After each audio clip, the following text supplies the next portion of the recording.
Welcome back, folks. We are here to the main event, Fantasy Chatter 2012. It's on like popcorn. Fellas, we are joined by Hammer. I'm Drago, your co-host. The Rock. Ziggy.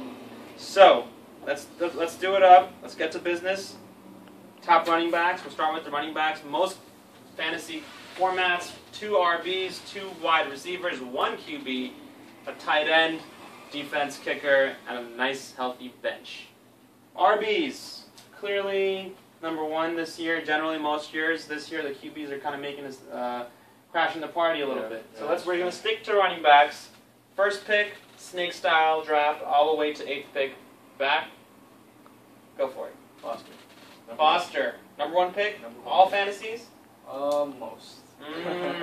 Unless you're at a QB league, a 2 QB league. Yeah. He's going with Foster over Ray Rice. Why Foster over Ray Rice and over LaShawn? It was a toss-up between him and LaShawn, just because they're both young, they're both pass-catching running backs, and they're both just, once they're in open space, you can't stop. With Ray Rice, he's more of an in-between kind of type of guy. So it's between that or someone that in space can make moves. So you're saying Foster's going to get his yardage in bunches? Yes. And what about all the receptions? Are either of them better at the receiving than the other? I'd say McCoy, he's a very good screen runner, but at the same time, Arian Foster, he's just, the guy could run. He's gonna make his share of catches? I think so. All right. Pick 2. Pick 2, I got Ray Rice. Ray Rice? Yeah, Anything you want to say about him? I don't know, Joe Flacco, Ray Rice, that combination should kill it. I like Ray Rice at 2. He doesn't have a threat to steal his touchdowns at the goal line like he did a few seasons ago. An amazing season last year. If you're in a PPR league where you're getting points per reception, Ray Rice is your go-to guy as long as you don't have the first pick. With item 3, with the pick 3, I gotta go with the real Sean McCoy. LaShawn, the real McCoy. And coming out of Philly, it can go either way for Philly. The threat that I see is that Vic has his share of goal line sneaks and QB sneaks, but outside of that, I feel that Vic's going to demand so much attention that McCoy's going to get a lot of opportunities to gain a lot of great yards. So, would you disagree? You're the Philly expert here. I completely agree with you. But with that said, Andy Reid did mention that he overworked LaShawn McCoy, even though it wasn't that many touches. So we'll see what happens with the second running back, third running backs. And a little interruption. I know we're talking about RBs, but if you have overall number 3, you go for LaShawn McCoy, or do you go to the surefire bet in Aaron Rodgers? I got to pick 3 guys. I know I'm with. I'd go with. I think I'll go with Rodgers. Yeah. I think if you got pick 3 in most standard leagues, you really got to consider Rodgers. But we're on running backs, number 4. See, it's funny. Once you get past Ray Rice, Sean McCoy, Aaron Foster, the third one, It's a big drop. yeah, the fourth one is just. I would put it somewhere between MJD, Ryan Matthews, or Matt Forte. Top being, I would pick Matt Forte. Really? You got a 5-year, $40 million contract? Why, Hammer? Why? You have Brand Marshall and Jay Cutler going back to the Bears. Obviously, that's gonna change up the dynamic of the team. But I still feel like they're gonna rely on Matt Forte. They're gonna rely on their running game. So, what do you guys think? Any more than Matt Forte that you guys I think want? They're old. Is what I'm saying. The Bears are gonna be more wide receiver oriented than running back. I don't know. I don't feel. Maybe they're going to open up a lot of opportunities for Matt Forte with all the attention on the layouts. Let's see. Time will tell. Yeah, like you said, you got Hester and Marshall on the outside. And then you have 14 in the backfield. Who are you gonna stop? You have speed on both sides. Then you have the pass catching running back. So at pick 4, if you're just talking about RBs, would you go for who's your next guy? Forte, MJD. MJD. Or either emerge as your clear favorite? It'd be Forte. Forte over MJD. Yeah. Wow, both football correspondents. So with MJD off the board, I'm left with Ryan Matthews and Chris Johnson. And then we're going down to the Marshawn Lynch. Adrian Peterson, he had that terrible ACL injury. I would have put AP on next, but with the injury, It's a year. He's not gonna do it. he's not ready yet. So I'm gonna go with you know what? I'm gonna go on Ryan Matthews. We got Tolbert's out. I'm not gonna go with Chris Johnson. He disappointed like crazy last year, and I wasn't one of his owners, but Tolbert out. I'll go with Ryan Matthews and hope that the tandem of him and Phillip Rivers, and a relatively weak division. I'm giving it to Matthews. I got what is this, 8? Or like Seventh. 6th. You got the 7th pick. 7th pick. Yeah. 7th. I got I'm trying to count here. Frank Gore. Frank Gore from the Niners. Oh. Yeah. Old school throwback. Wow. Okay, I don't know, tell us about it. Why? ESPN gives him at 17th, but No love. at the RB position. But I mean, with Matt Schaub in Niners, I think he's gonna get a lot of touches, a lot of carries. You know, he has. I mean, he may be old school, but he still has it. He still has it in him. So with Alex Smith being such a poor quarterback, they're going to heavily rely on Frank Gore, you're saying, on the Niners? Yeah, I think so. How about you? Man, that Frank Gore pick surprised me. I'm gonna have to go with, you pick Ryan Matthews. After Ryan Matthews, I'm gonna go with DeMarco Murray. DeMarco Murray? What? That was my pick. That was my pick. Tell us about it. Introduce our fans to DeMarco Murray in case they haven't. He's right now the starting running back of the Cowboys. Felix Jones is gone.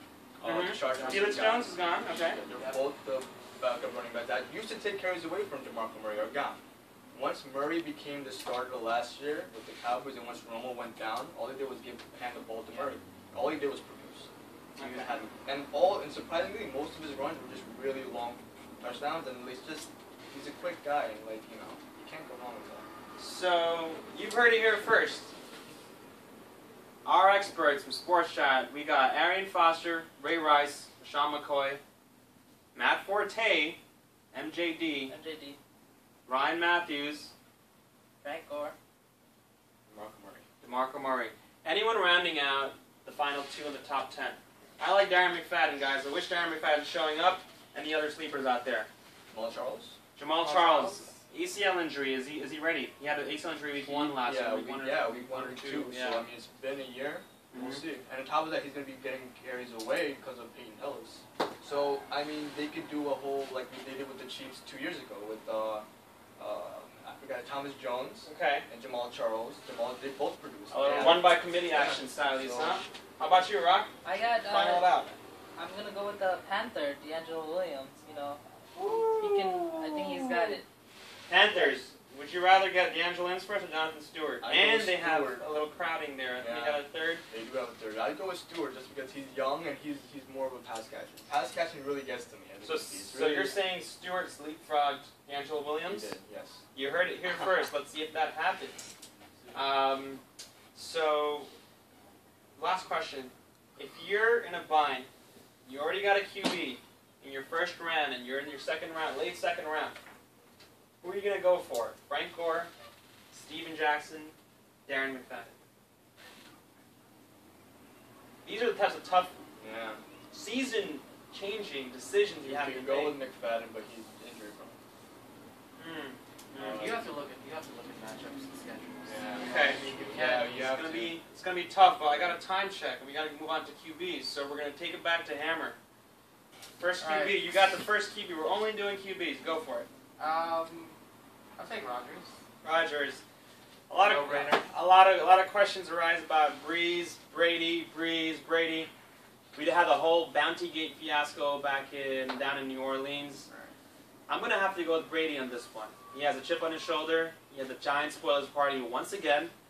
He's come back. He did have a little off-season surgery, but I think the distractions are far more for the Saints, and it's going to follow them all season. I'm going with Brady in this one. I would have taken Breeze, but I'm gonna go with Stafford at 3. Stafford over Breeze? After that incident with the Saints, I think Stafford is gonna, line's gonna go far. Scaring off a lot of owners. Breeze led the league with passing yards last year. I mean, he's having a problem with his contract. I don't know what's going on down in New Orleans, but I'm gonna go with Stafford. I'm gonna be the odd man. Lack of leadership down there, unfortunately. I'll take Breeze then because he's proven. Yeah, He's the only one left after these two are gone. Right. So after Breeze, what do you got? There's a significant drop, as we mentioned with the RBs after the top 3. Same thing goes for the Same thing with the QBs. Top 4, With these top 3, top 4, there's a big drop. So from pick 5 to pick 8, who are you setting it off with? QBs. QBs. You're wearing the right jersey. say. The thing is, I may be wearing the right jersey, but he's still young, so I'm gonna go with Mike Vick. Mike Vick. Yes. But this is just Hometown bias, favorite. you know. Bias. What is this? Like, Maybe this- bias. You're like, I shouldn't be talking. Bias. Yeah, Right you on, make I us want that mistakes. back. I want You that make us back. mistakes. I shouldn't be talking because I'm going with Eli right now. Eli? Yeah. So Cam Newton's still on the board. He So is. right before this guy, I will take extra pleasure in drafting Cam Newton. I know how much he means Fair to you. enough. No, but a It's a smart second. decision. It's a I mean, smart a decision. second-year player. I mean, if he does the same thing that he did last season, if Newton does the same thing that he did last season, then I'd take him. I take him before Eli next But I season. mean, you have to believe that he's going to do the same thing he does I last don't know. season when you We'll pick see. him up. You know, it was like a first-year charm. So he wouldn't be a first-round pick for you, or even a second round. Probably not. No, not taking Cam Newton in the first round may haunt you for the rest of the season. Yeah. Keep in mind, he is probably top 5 or 6 in rushing yards in general. He's probably better than half of the a lot of the running backs that you have out there. He's going to give you points, no matter what. He's going to give you points. All shapes and forms. The man is, you know, broke NFL record for rookie passing yards, rookie touchdowns, everything. He's After a lot of believe that he couldn't do it. So after Cam, who are you drafting? it's a tough one. Like you said, it's a big fall off. I would take, if he's healthy, I'd take Tony Romo. Tony Romo. You heard it here. I'm going to finish off the top 10. I got Phillip Rivers up there. Anyone else with anyone other? I with Tony Romo. I was just reading about it. He scored 31 TDs with only 10 interceptions last year. This was him missing 4 or 5 weeks. What? Yeah. What? Yeah. So. What? Yeah. He's All right. injury prone. That's And I got one thing. rounding out the top Thing. 10. I gotta say Peyton. Peyton! Mm. He's back. Older brother. Out Yeah. of his 15, top 15. It's out of my top 15. Tie. I don't know what he's All right. talking about, but We got to keep it moving to wide Anyway, receivers. before we move on to wide receivers, quick question. You guys, Time. in terms of time, 10 minutes? 12. I'll let you go. All right, we're going to come back. We got the time check. We're going to wrap it up. We got an extra surprise for you guys. So come back.